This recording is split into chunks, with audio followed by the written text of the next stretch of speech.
नमस्कार, news for nation देख रहे हैं आप। आपके साथ मैं हूं ऋचा शर्मा। यूं तो बिहार की सियासत में हर रोज कुछ नया देखने को मिलता है और जब चुनाव आता है तो उससे पहले सियासी ड्रामेबाजी और उठापटक भी देखने को मिलती है। लेकिन इसी बीच एक ऐसी खबर आई जिसको सुनकर आप भी चौंक जाएंगे। जी हाँ, नाम के चक्कर में टिकट और सिंबल को लेकर भारी कंफ्यूजन हो गया। ले जाना था मीनापुर वाले को और ले गए कुर्नी वाले। हम ऐसा क्यों कह रहे हैं आपको बताते हैं। बिहार की सियासत में कभी कभी ऐसा भी हो जाता है और हुआ भी। नाम की समानता के कंफ्यूजन में जदयू के वरीय नेता मनोज कुशवाहा अपनी पार्टी के एक और मनोज कुशवाहा का सिंबल लेकर चले गए।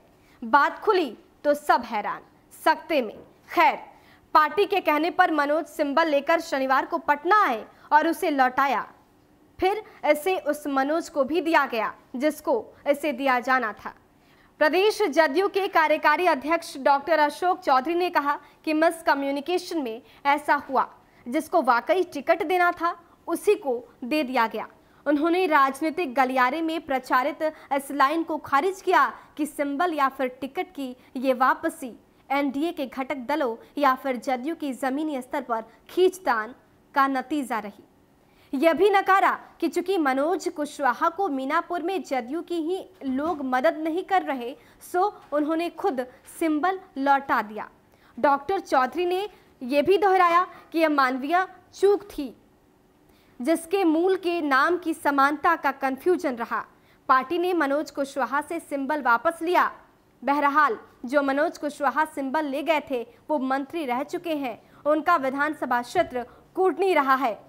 तालमेल में ये सीट इस बार भाजपा के पास है, सो उन्होंने टिकट की खातिर जिद भी नहीं की। पार्टी की तरफ से उनको सिंबल ले जाने के लिए फोन आया। वो आए और सिंबल लेकर चले गए। इलाके में घूमने भी लगे। मनोज को बुलाने के आदेश पर फोन करने वाले ने पूर्व मंत्री मनोज को फोन लगा दिया, जबकि सिंबल मीनापुर के मनोज के लिए था। इस वाले मनोज को जब उस वाले मनोज को सिंबल मिलने की खबर लगी तो वो और उनके समर्थक आहत हुए। इलाके में स्थानीय बनाम बाहरी का बड़ा मुद्दा बन गया। सभाएं हुई, वीणा यादव और कई नए दावेदार भी सामने आ गए। बात पार्टी तक पहुंची तो नाम के कंफ्यूजन का मामला सामने आया। दोनों मनोज बुलाए गए और एक से सिंबल लेकर दूसरे को दे दिया गया। तो नाम एक, प्रत्याशी दो और टिकट एक। ऐसे में ये भारी कंफ्यूजन जेडीयू की तरफ से हो गया, लेकिन अब सब कुछ सॉल्व कर दिया गया है और अशोक चौधरी ने यहाँ तक कह दिया कि इसको लेकर जिस तरीके से भ्रामक खबरें चल रही हैं उसे बंद किया जाए, क्योंकि जिस प्रत्याशी को टिकट देना चाहिए उस प्रत्याशी तक टिकट पहुँच चुका है। फिलहाल के लिए इतना ही। बने रहे हमारे साथ और देखते रहे न्यूज फॉर नेशन। नमस्कार।